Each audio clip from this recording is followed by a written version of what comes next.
nas brumas leves das paixões que vêm de dentro. Tu vem chegando pra brincar no meu quintal, com teu cavalo peito no cabelo ao vento, e o sol quarando nossas roupas no varal. Nas brumas leves das paixões que vêm de dentro, tu vem chegando pra brincar no meu quintal, com teu cavalo peito no cabelo ao vento, e o sol quarando nossas roupas no varal.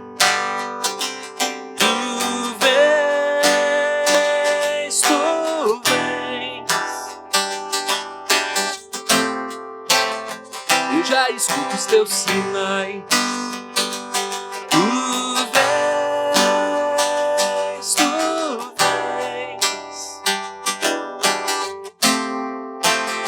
Eu já escuto os teus sinais.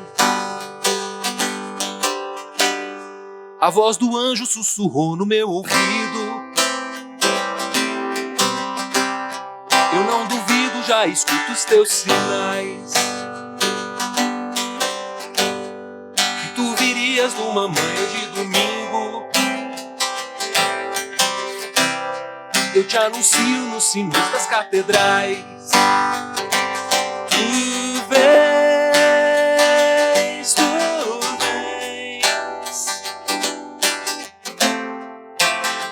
Eu já escuto os teus sinais.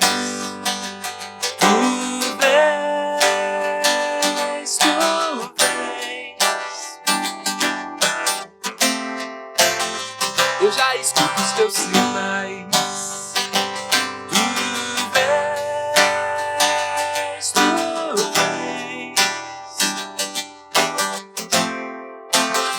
Eu já escuto os teus sinais.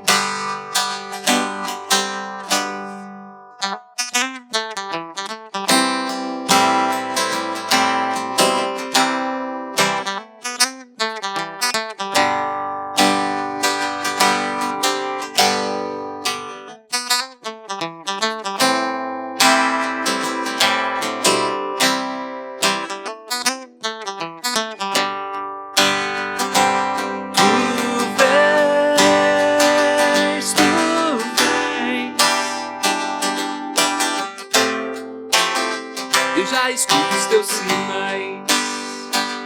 Tu vens.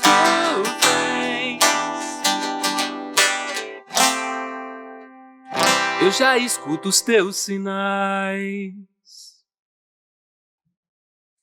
Senhor Deus, nós entramos na Tua presença, clamamos a Tua presença no nosso meio, que o Teu Espírito Santo encontre lugar aqui, fale aos nossos corações e nos alcance, Senhor. Que o Senhor nos inunde com a tua presença e promova em nós o caráter de Cristo. Que seja um momento de aprendizado, de crescimento, de edificação. Que cada um de nós possa oferecer e receber aquilo que o Senhor tem dado. Em nome de Jesus, amém.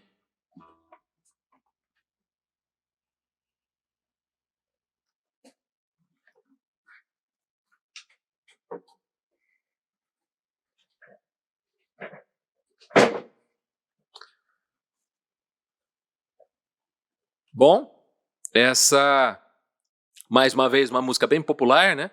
Bem conhecida.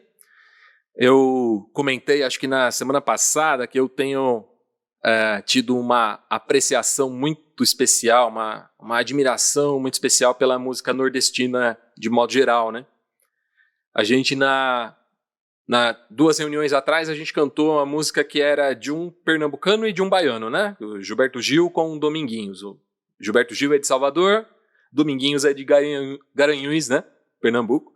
Semana passada a gente cantou uma música do Raul Seixas, de Salvador também, e agora outro pernambucano, de Olinda, né? Olha lá, a Riso mandando mensagem, Nordeste agradece. Ao seu Valença de Olinda, terra da linda Risolene, olha só. Bom, a Anunciação, isso, ao seu Valença de Olinda. Anunciação foi composta e lançada em 83, já no fim, na derrocada do regime militar, né? O próprio Alceu Valença conta, né? Muita gente pergunta a ele qual que é a inspiração, do que essa música está falando, enfim, existe muita forma de interpretar essa letra, muitas formas diferentes de interpretar essa letra. O próprio Alceu Valença, eu vi uma entrevista recente dele, assim, em que ele diz que essa música nasceu espontaneamente. Diz que ele estava brincando com uma flauta transversal que ele tinha acabado de comprar, tocando no quintal de casa, e em Olinda. E aí a letra foram coisas que ele foi observando, ele diz. Tinha lá uma névoa, uma bruma, e as roupas estavam branquejando, né? Essa mania brasileira, né? De botar a roupa para branquejar no sol, né? Pendurado no varal, que a gente chama de quará, né? A roupa no varal para ela ficar mais clara. O sino da igreja tocou, ele colocou o sino da igreja no meio da letra e foi compondo dessa forma. Segundo ele mesmo falou, nessa mesma entrevista, o artista é um repórter. Então o artista é alguém que pega a realidade que está à sua volta e traduz em arte. Mas ele usou uma expressão que me levantou as antenas. Ele fala assim, mas o artista é um tipo diferente de repórter, porque o artista utiliza metáforas para reportar a realidade. O repórter precisa ser objetivo, né? Um jornalista, ele precisa falar com objetividade do que está acontecendo. O artista não. Ele utiliza figuras de linguagem, né? Metáforas. E nessa música, o tipo de metáfora mais presente são metáforas religiosas, né? Então, a gente vê aí muito claramente Jesus vitorioso, né? Retornando sobre o seu cavalo. Fala das vestes branquejando no varal, esperando para serem usadas, né? No Apocalipse a gente vai encontrar as vestes brancas. Os sinais iminentes da volta, que o poeta está ouvindo, né? Ele está dizendo, eu já escuto os teus sinais, tu vens, né? A voz do anjo, o anjo do Senhor, na Bíblia é o próprio Jesus, né? Quando a gente lê no Antigo Testamento, o anjo do Senhor apareceu, esse anjo do Senhor é o próprio Jesus, porque ele fala em nome do próprio Deus, então ele é Deus. A voz do anjo sussurrou no meu ouvido, né? E o anúncio em cima dos telhados das catedrais, né? Nos sinos das catedrais. Essas duas últimas frases, a voz do anjo e o anúncio em cima dos telhados, está exatamente... É uma referência clara ao texto que a gente vai estudar hoje. Mas calma aí, antes de beatificar o Alceu Valença, né, a gente precisa entender do que ele está falando, e ele está falando entusiasmado, na verdade, do fim do regime militar, que estava já em ascensão, em derrocada, né? O regime militar estava em franca derrocada. Então, esse é o momento em que o Alceu compõe essa música. Então, a metáfora que ele faz é pura analogia. Ele pega o mundo corrompido pelo pecado, no olhar da Bíblia, do Evangelho, e ele traduz como a opressão dos militares. Ele pega o paraíso e ele traduz como a democracia instalada. É isso que ele fala, tu vens, é a democracia que está chegando. Ele pega o Cristo torturado e morto, né? Jesus crucificado, e ele coloca em analogia com um estudante chamado Stuart Angel, que era filho da Zuzu Angel, que a gente conhece, né? Que também foi torturado e morto, era um estudante de economia, por se manifestar contra o regime militar.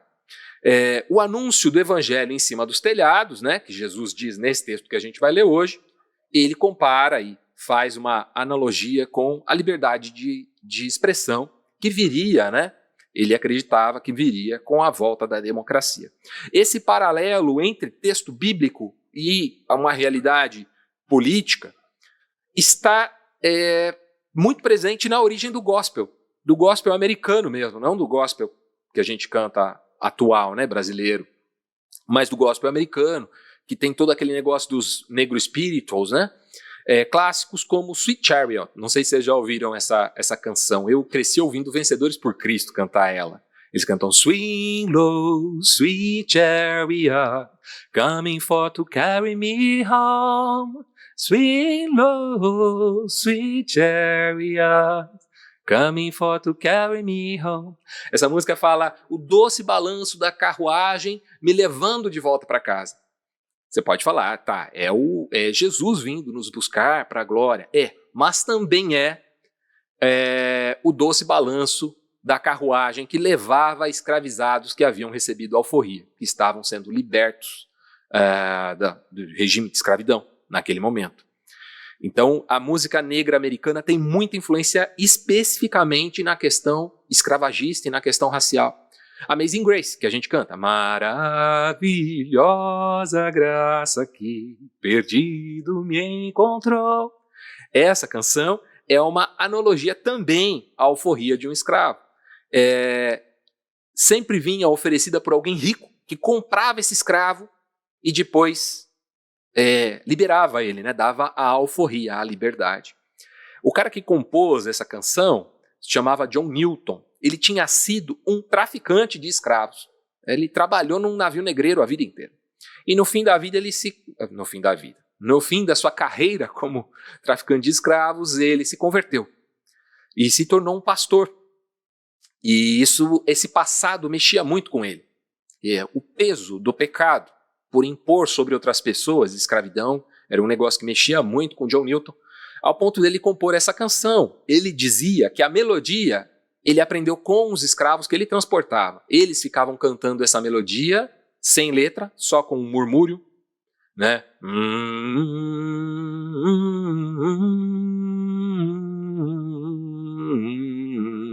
E ele colocou uma letra que falava de alguém que era escravo do pecado e que foi liberto, foi alforriado pelo próprio Jesus.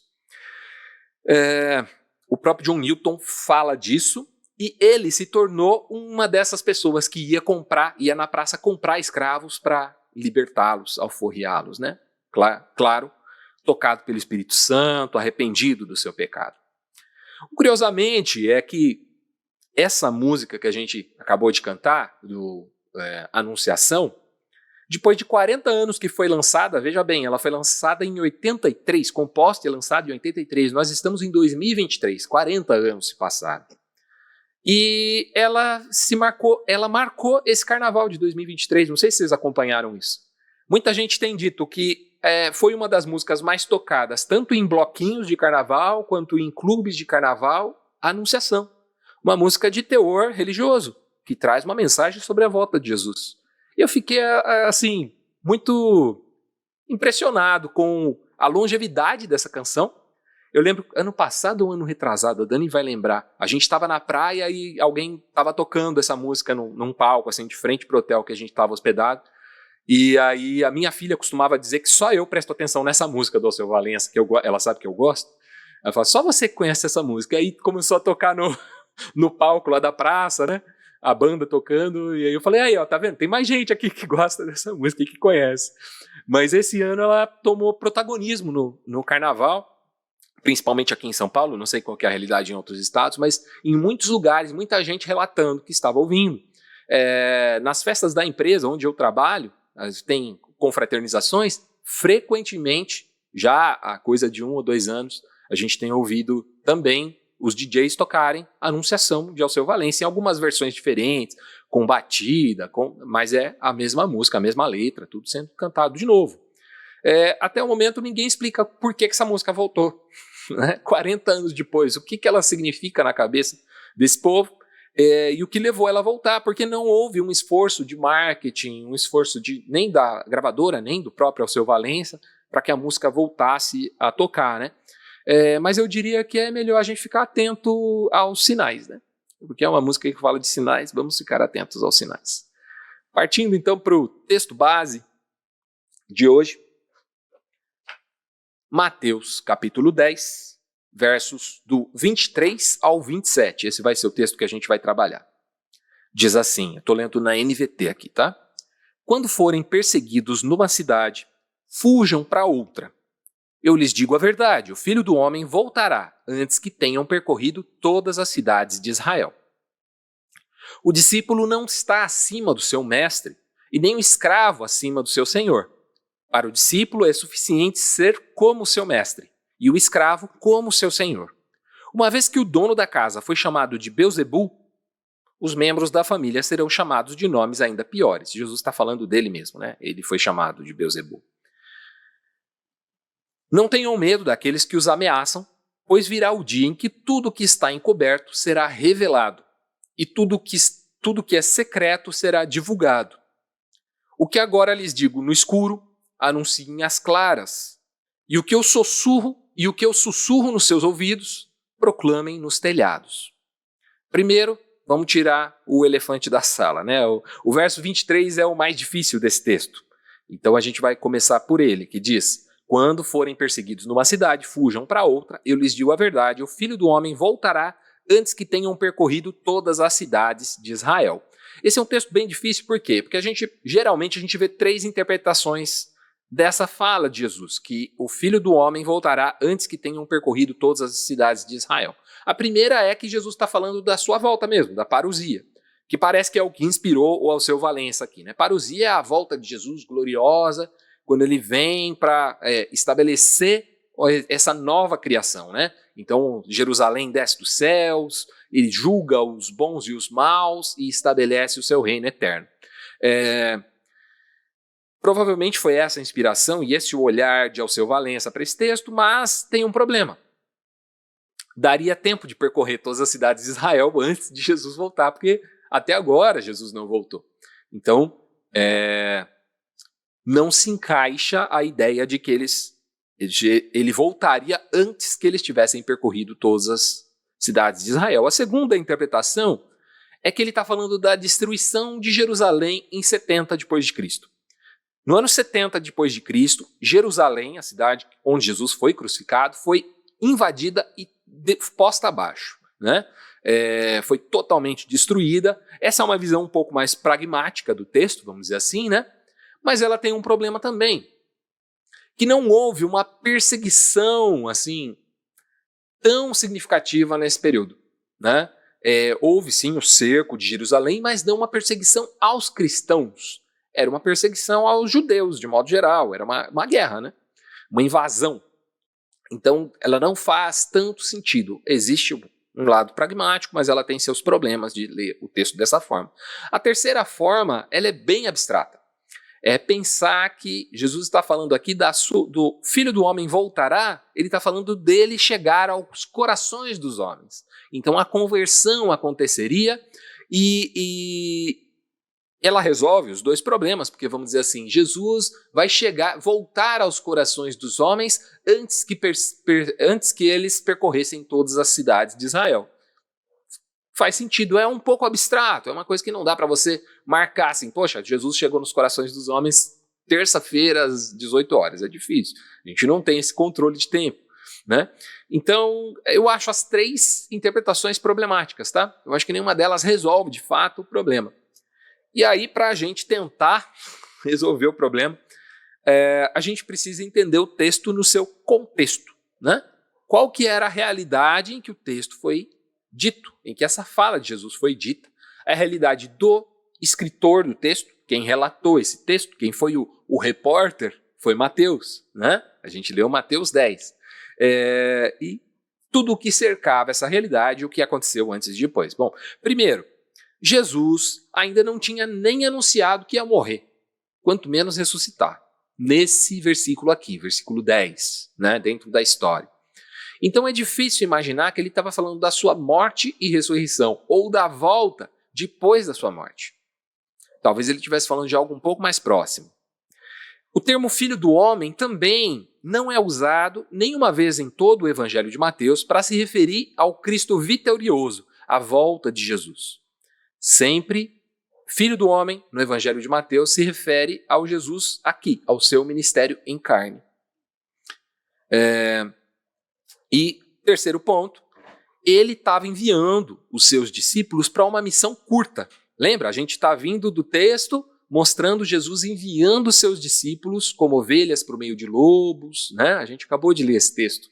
Então, o contexto em que ele está enviando os seus discípulos. A solução que eu encontro, que eu acho a mais plausível, né, para interpretar esse texto, é que Jesus estava falando do ciclo dessa pequena viagem missionária. E que não daria tempo deles percorrerem, mesmo que eles fossem rejeitados em algumas cidades, e essa é a questão, né? Se não for bem recebido, parte para a próxima, não vai dar tempo de você percorrerem todas antes de eu voltar.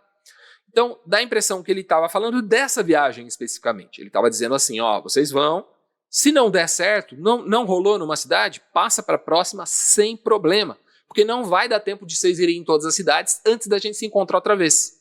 E eles iam se encontrar outra vez em breve. Jesus iria pedir relatório, saber como tinha sido essa viagem e tudo mais. Foi questão de dias, né? Então, ele estava, na verdade, os confortando com a certeza de um reencontro. Estava falando, ó, em breve a gente se encontra de novo. Percorre as cidades, as que não derem bola, vocês passam para a próxima e logo a gente vai se encontrar de novo para a gente conversar sobre essa experiência. E foi isso que de fato aconteceu, a gente ainda vai chegar nesse texto também, tá? Partimos para o segundo pedaço, o segundo trecho desse texto, em que Jesus fala sobre o título de Beelzebu, né? E ele fala sobre expectativas baixas e realistas, né? São os versos 24 e 25, que dizem, o discípulo não está acima do seu mestre, nem o escravo acima do seu senhor. Para o discípulo é suficiente ser como seu mestre, ser igual ao mestre. E o escravo como seu senhor, igual ao senhor. Uma vez que o dono da casa foi chamado de Beelzebu, os membros da família serão chamados de nomes ainda piores. Então, você já seguiu alguém na estrada? Você já teve essa experiência? A expectativa quando você segue alguém na estrada, na melhor das hipóteses, é chegar no mesmo lugar que a pessoa, certo? Então, você vai lá, a pessoa diz, né? Tô indo para Curitiba. Aí eu respondo, eu vou seguir você porque eu tô querendo ir para Olinda, visitar a Risolene e o Marcos. Tá errado, né? A pessoa está indo para Curitiba, é sentido oposto aqui. De onde eu estou, Curitiba é para o sul, Olinda é para o norte, né? Então, se a gente segue a Jesus, a gente vai chegar, na melhor das hipóteses, onde ele chegou. Na cruz. O Marco Teles tem um disco inteiro chamado Amado Timóteo, eu sei que o Esdras gosta bastante, em que ele faz essa provocação. Ele fala, você tem certeza que você quer seguir a Jesus? Você sabe onde isso vai dar? Você sabe qual é esse caminho? O que você vai enfrentar no meio do caminho? E Paulo, a inspiração para o Marco Teles é as duas cartas de Paulo a Timóteo, elas falam exatamente disso. Paulo, em diversos momentos, diz isso para Timóteo.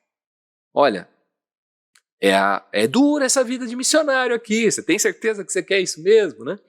Então, se nós queremos seguir a Jesus, a nossa expectativa deve ser, na melhor das hipóteses, de chegar onde ele chegou, na cruz, né? Na renúncia total de si. É para isso que nós seguimos a Jesus. Nós não seguimos a Jesus para ter sucesso profissional, sucesso financeiro, para sermos queridos pelas pessoas. Jesus acabou de falar. Chamaram ele de Beelzebu. O que você acha que vão chamar os discípulos dele?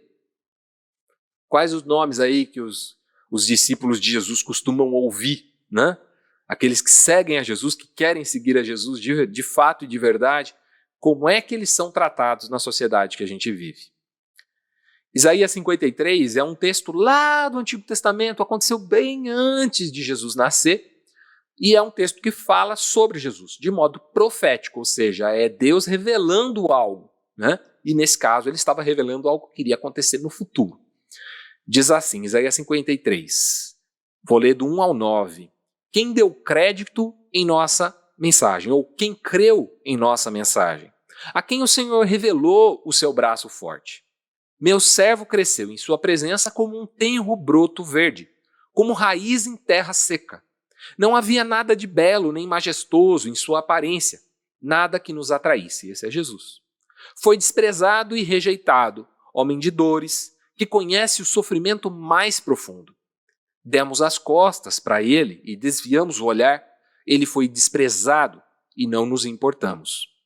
Apesar disso, foram as nossas enfermidades que ele tomou sobre si. Sabe, as dores de Jesus não eram dele, eram as nossas. Foram as nossas doenças que pesaram sobre ele. Pensamos que o seu sofrimento era um castigo de Deus, castigo por sua culpa. Mas ele foi ferido por causa da nossa rebeldia. E foi esmagado por causa dos nossos pecados. Sofreu o castigo para que fôssemos restaurados e recebeu açoite chicotada, para que fôssemos curados. Todos nós nos desviamos como ovelhas. Deixamos os caminhos de Deus para seguir os nossos caminhos. E, no entanto, o Senhor fez cair sobre ele, Jesus, os pecados de todos nós. Ele foi oprimido e humilhado, mas não disse uma só palavra. Foi levado como um cordeiro para o matadouro, como ovelha muda perante os seus tosqueadores. Não abriu a boca. Condenado injustamente, foi levado embora. Ninguém se importou. E ele morreu sem deixar descendentes. De sua vida ser cortada no meio do caminho.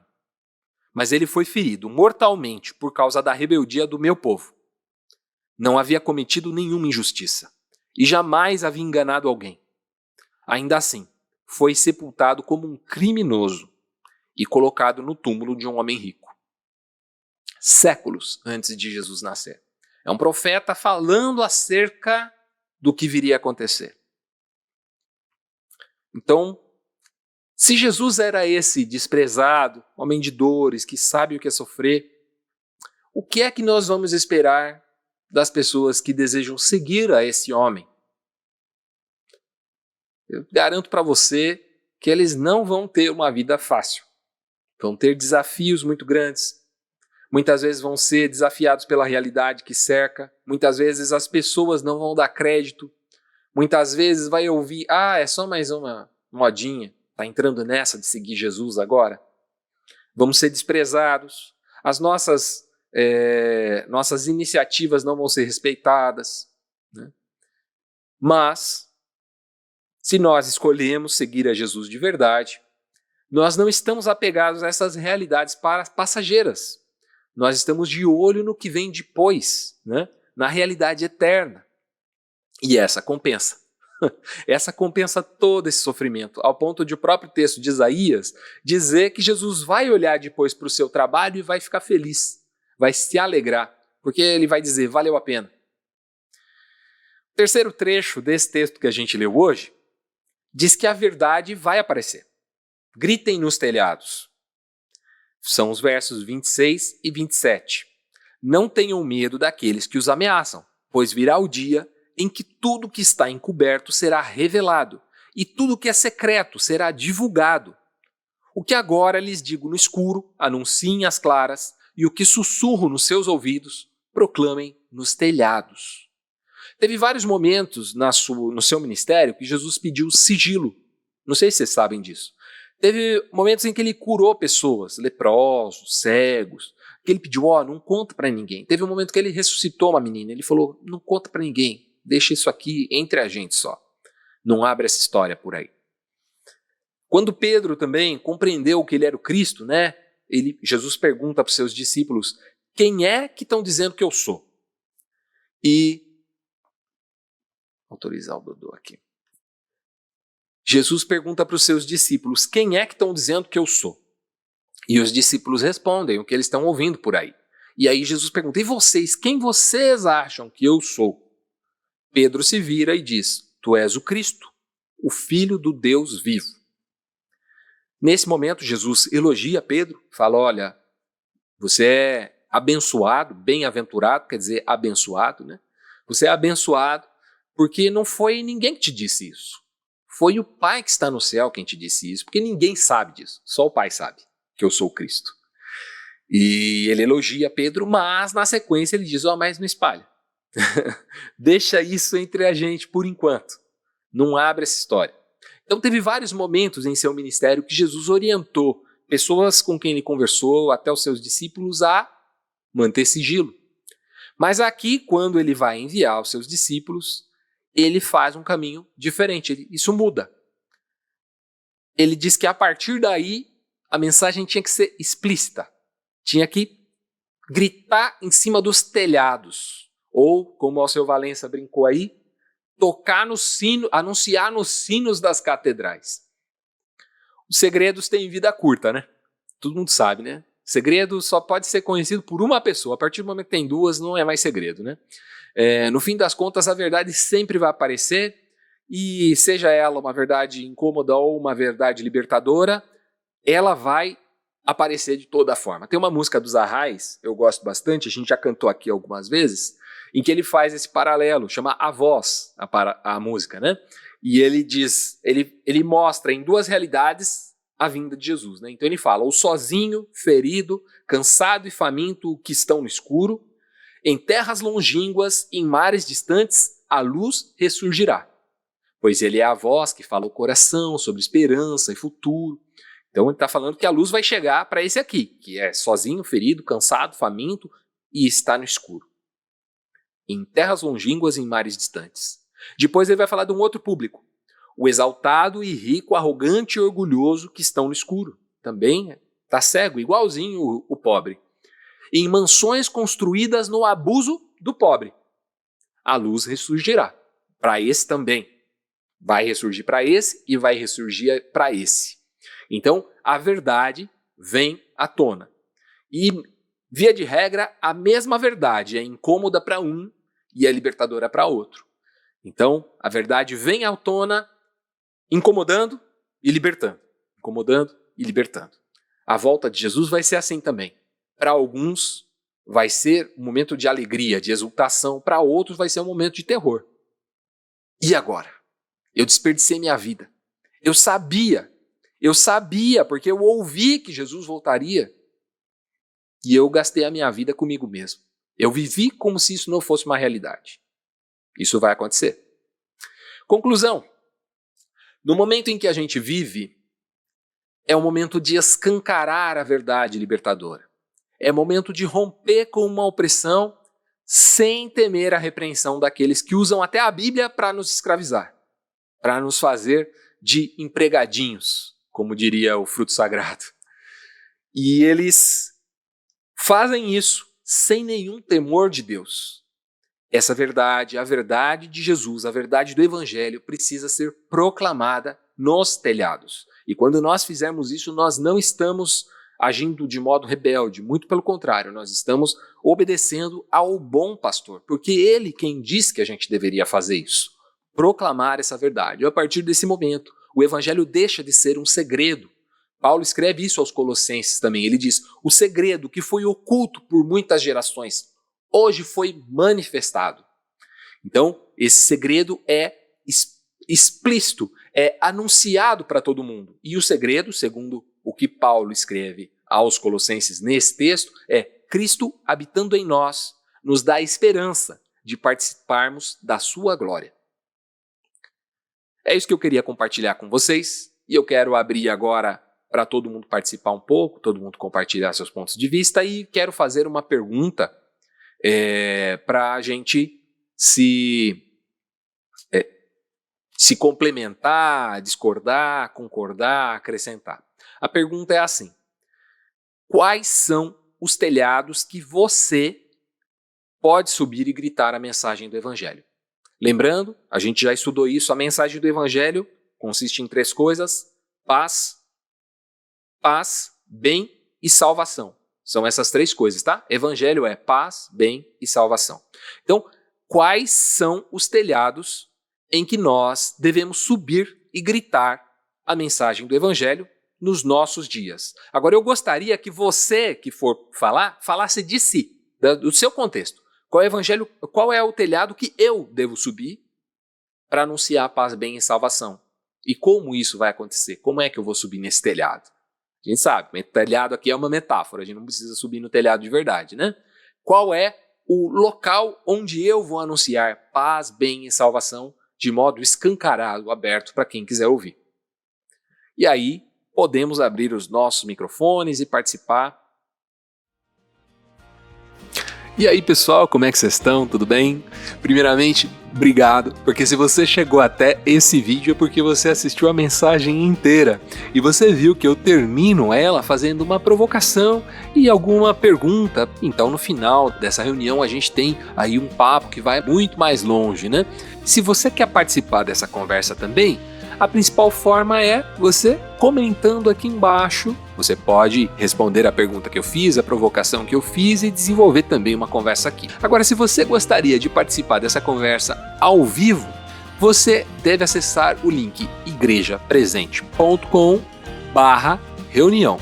Através desse link, você vai ter acesso a um formulário em que você preenche alguns dados. É muito simples, pessoal. Você vai responder essas perguntas para que eu possa gerar um link para você participar da reunião com a gente ao vivo. Essas reuniões acontecem todos os sábados às 20 horas através da plataforma Zoom. Enquanto isso, você pode ter acesso através desse link aqui à nossa playlist com todas as reuniões da Igreja Presente e neste link aqui se inscrever no nosso canal. Eu recomendo que primeiro você se inscreva no canal e depois acesse as nossas reuniões. Beleza? Tchau, tchau.